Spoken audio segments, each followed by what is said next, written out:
Subhanallah walhamdulillah wa la ilaha illallah.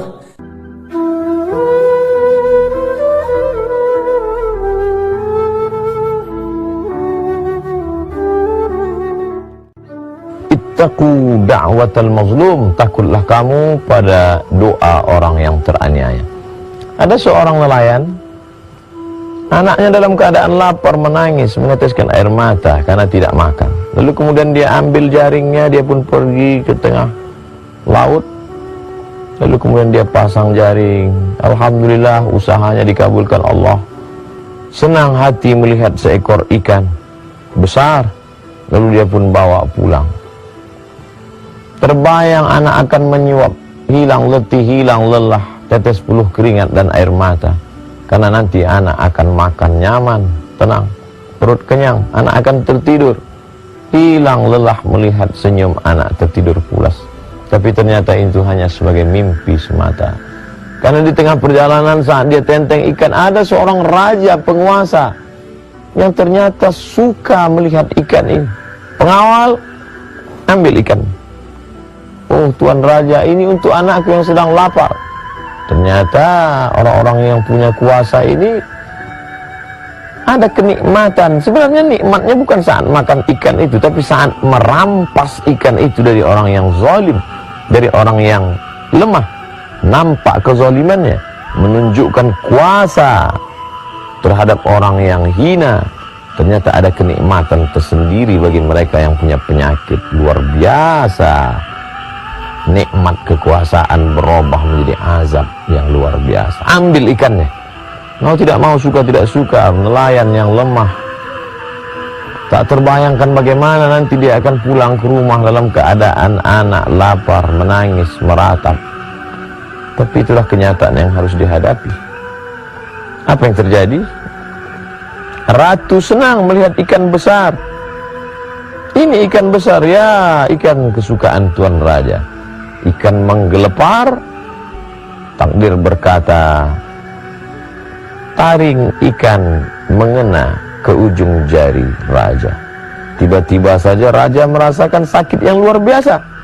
Dipanggillah tabib, dokter, untuk melihat apa yang terjadi.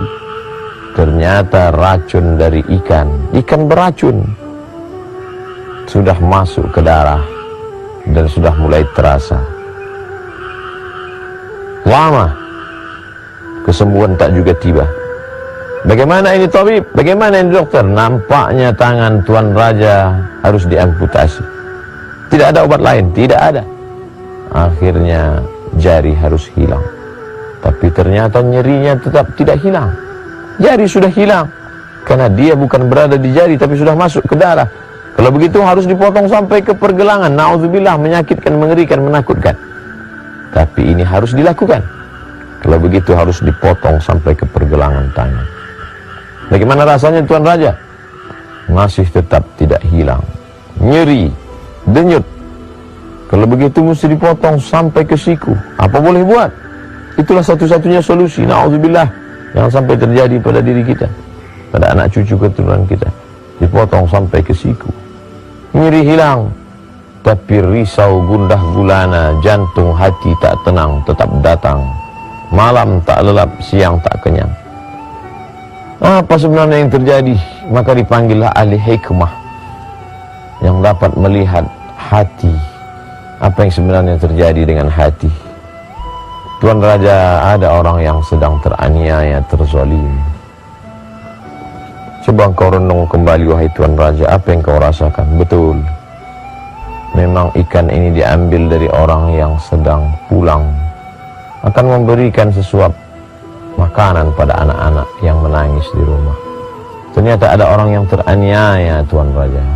Ternyata ada orang yang hatinya tersinggung, wahai Tuan Raja. Kalau begitu, mari kita panggil, kita tanya dia. Raja ingin meminta maaf. Maka dipanggillah nelayan yang teraniaya ke istana Tuan Raja yang megah dan besar. Lalu kemudian ditanyakan kepadanya, sudikah engkau memaafkan, berdamai? Nelayan itu dengan lapang hati memaafkan. Begitu rupanya mereka yang susah. Tidak sulit bagi mereka untuk membukakan pintu maaf kepada orang-orang yang punya kuasa. Sudahkah engkau memaafkan wahai nelayan? Aku sudah lama melupakan ini wahai Tuan Raja. Apa sebenarnya yang kau doakan? Apa sebenarnya yang kau katakan? Apa sebenarnya munajat yang kau panjatkan kepada Allah sehingga begitu berat siksa yang diterima ini? Apa kalimat yang kau katakan? Tidak banyak Tuan Raja. Apa yang kau katakan?